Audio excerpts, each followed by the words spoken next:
مسلمان کے نیک یا برا ہونے میں سب سے بڑا کردار اس کے قلب کا ہے۔ اگر انسان کا دل ہی بیمار ہو جائے تو کسی طرح بھی وہ نیکیوں پر عمل نہیں کر سکتا اور نہ ہی نیکیوں والی زندگی کو اختیار کر سکتا ہے۔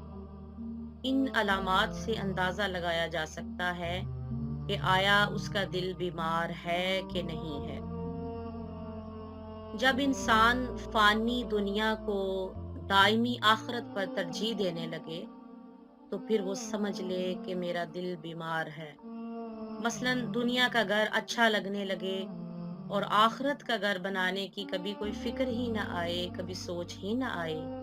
اسی طرح دنیا میں تو عزت مل جائے مگر آخرت کی عزت یا ذلت کی سوچ دل میں پیدا ہی نہ ہو۔